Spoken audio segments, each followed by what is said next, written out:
वे जो अनंत से अनंत तक हैं, वे जो दृश्य भी हैं अदृश्य भी हैं, वे जो जड़ से चेतन तक समस्त पदार्थों में व्याप्त हैं, जो भूतकाल, वर्तमान और भविष्य से भी परे हैं, जो शाश्वत हैं, शब्दातीत हैं, भावनातीत हैं, उन परम शक्तिशाली, परम करुणावान और हमसे परम प्रेम करने वाले हैं, उनको मेरा भावनातीत श्रद्धेय नमन और तत्पश्चात सहज ज्ञान के सत्संग के सह यात्रियों को साधुवाद।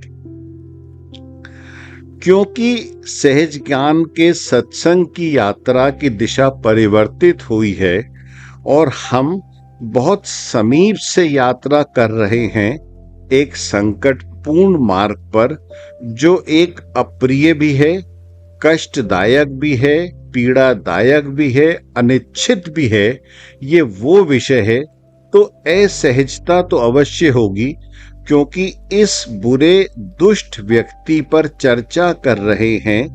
दुष्ट व्यक्ति अर्थात जो व्यक्ति दुष्ट है, दुर्जन है, मानसिक विकृत स्वभाव से ग्रसित है, जो जिसका राक्षसी स्वभाव है।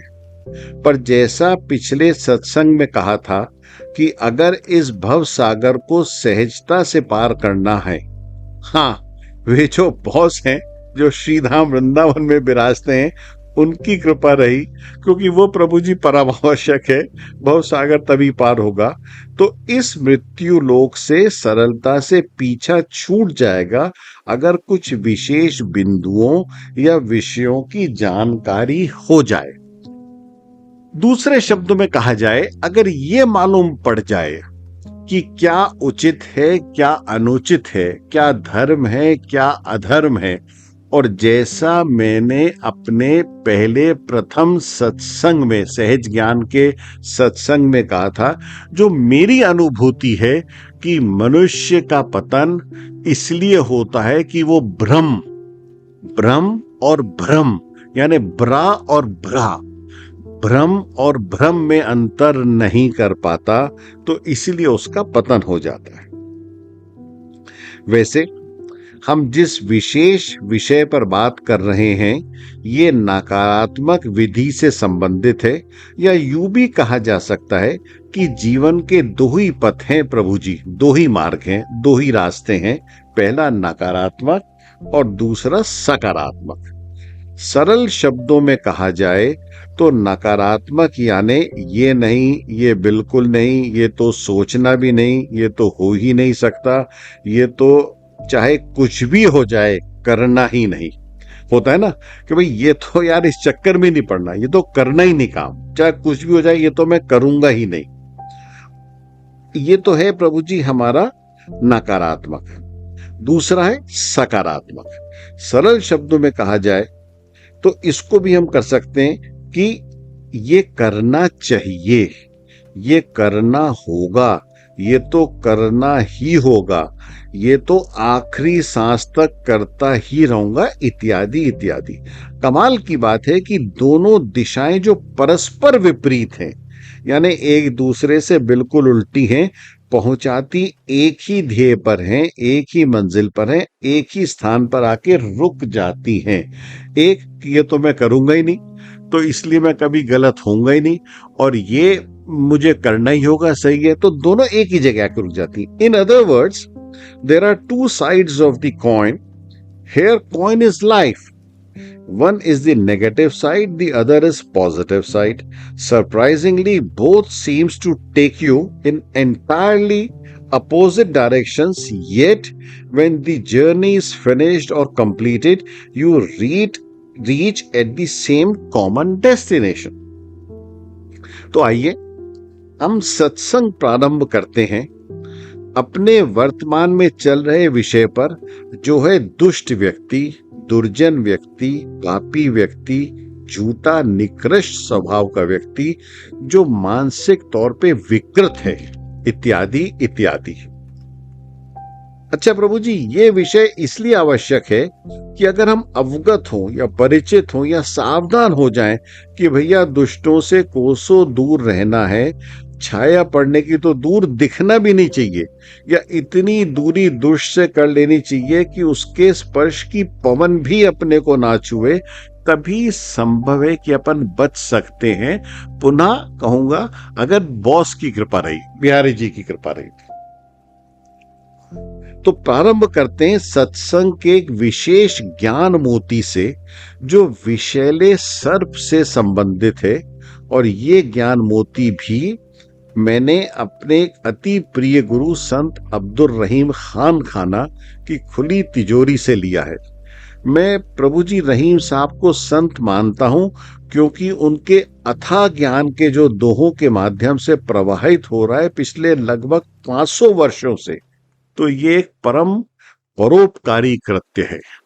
जो भी व्यक्ति इस ज्ञान मोती को अपनी आचरण रूपी माला में धारण कर लेगा, वो सुंदर हो जाएगा, उसका आचरण सुंदर हो जाएगा, उसकी आत्मा का अलंकार हो जाएगा। तो अब्दुल रहीम खान खाना साहब का दोहा इस प्रकार है: रहीमन लाख भली करो, अगुनी अगुन न जाए, राग सुनत पय पियत हूं, सांप सहज धरी खाए।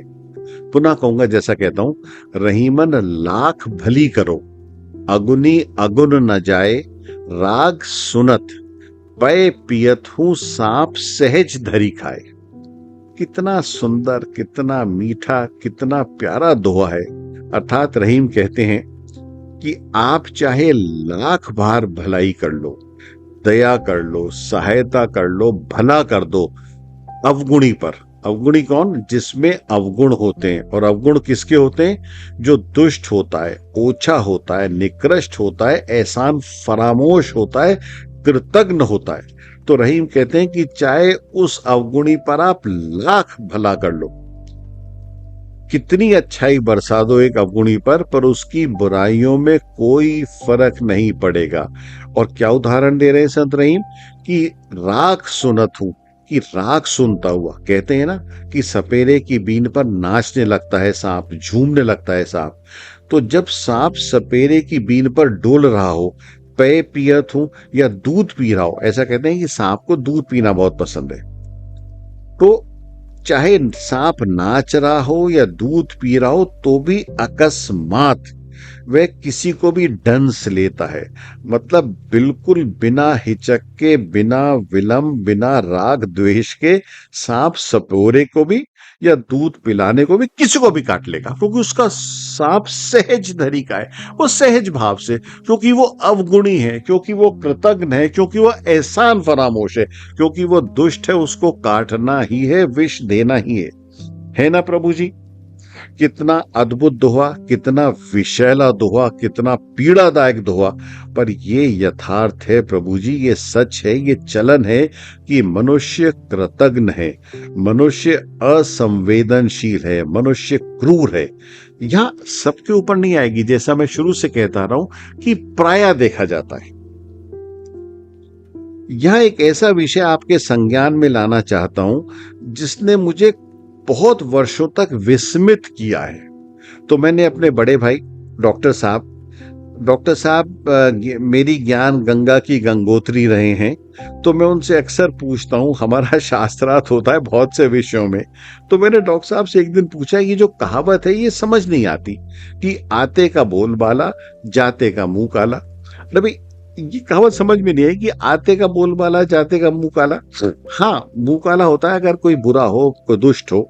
तो मेरा कहना यह था कि जो भी नया व्यक्ति पद पर आता है, किसी भी क्षेत्र में हो, प्राय ये ज्यादा देखने को मिलता है महत्वपूर्ण पदों पर या उन संस्थानों में जहां पे राजनीति भी है, सरकार भी है, न्यायालय की व्यवस्था भी है, और मतलब जो पार्षद से लेके जो सर्वोच्च पद तक है, चाहे किसी भी क्षेत्र के हो, राजनीति के हो, सरकारी क्षेत्र के हो, निजी क्षेत्र के हो, न्यायालय किसी के भी हो, तो उसमें अक्सर देखा जाता है कि जो नया बॉस आता है उसका बोलबाला किया जाता है, उसकी प्रशंसा करी जाती है, उसकी तारीफों के पुल बांधे जाते हैं। और तो और उसके बेतरतीब भाषण पर, मूर्खतापूर्ण सुझावों पर, और सबसे पीड़ादायक बात है कि उसके घिसे पिटे चुटकुलों पर ठाके लगाने पड़ते हैं, laughing on his poor jokes. उसकी ड्रेस, उसके कपड़ों की तारीफ करो, जो नहीं करनी करना पड़ता है बॉस। बेसिर पैर की कविता पर मतलब क्या क्या कहूं, वाह वाह करना पड़ता है। तो ये क्यों होता है? क्योंकि वो बॉस है, उसका बोलबाला है। तो उन्होंने कहा कि बहुत सरल है भैया, एक विशेष जाति है हमारे देश में, और ये है घटिया चमचे किस्म के लोगों की, और वो ये काम करते हैं। पर मैंने कहा ठीक है कि चमचागिरी कर ली, स्वाद सिद्ध हो जाएगा, अच्छी अच्छी प्रमोशन मिल जाएगी, मुझे बिजनेस कॉन्ट्रैक्ट मिल जाएगा, कुछ हो जाएगा। पर ये तो ठीक है, तो समझ में आ गया। पर जाते का आते का बोलबाला, जाते का मुंह काला, यार ये समझ में नहीं आया। तो उन्होंने कहा कि ये आधा है, दिस ओनली 50%। बाकी जो नया बॉस है वह तब तक पूर्ण रूप में संतुष्ट नहीं होगा, सुखी नहीं होगा, जब आप पिछले वाले की निंदा नहीं करोगे, गंदी झूठी अफवाहें नहीं फैलाओगे, उसके बारे में बुरा नहीं कहोगे।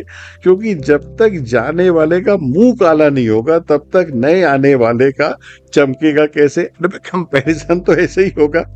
वहां भी उसके मुख पर काली अच्छा, उस कमाल की बात है, ये जो बॉस जहां से आया है वहां भी उसके मुंह पे काली लग रही होगी, पर उसको समझ में नहीं आता। तो मुझे एक बात समझ में आई कि ये सब इसलिए होता है कि इस प्रकार की दुष्ट जाति के लोग, सीनियर और जूनियर, ऑल आर अलाइक। ये सब पर लागू नहीं होता। हर क्षेत्र में, विशेषकर सरकार में अच्छे लोग हैं, राजनीति में अच्छे लोग हैं, न्यायालय में लोग हैं, तो कुछ स्वाभिमानी सज्जन है। तो प्रभु जी, दुष्टों से दूर रहना है, दुर्जन से दूर रहना है, चमचों से दूर रहना है। हाँ, मैं भी चमचा हूं, पर मैं अपने गुरुओं का चमचा हूं। क्योंकि धर्म और आध्यात्मिक संपत्ति अर्जित करता हूं तो उनकी खुली तिजोरी से ज्ञान मोती निकालकर आपसे बांटता हूं। तो मुझे ये समझ में आया प्रभु जी कि हम, जो दुष्ट व्यक्ति है, वो बिना कारण के आपको कष्ट पहुंचा देगा, अकारण आपकी निंदा कर देगा, आपका परिहास करेगा, ये सब करेगा जो मैंने आपको उदाहरण दिया। तो रहीम साहब ने कहा कि लाख भली कर लो, जो अगुनी है उसके अवगुण नहीं जाते। कितना सुंदर उदाहरण दिया कि राख सुनता हुआ, यानी सांप सपेरे की बीन पे डोलता हुआ, नाचता हुआ और दूध पीता हुआ सहज भाव से डंस लेगा, काट लेगा। बिहारी जी की कृपा से एक दो और इस विषय पर ज्ञान अर्जित कर दिशा परिवर्तित करेंगे। बोलो राधा प्रिय वृंदावन बिहारी लाल की जय।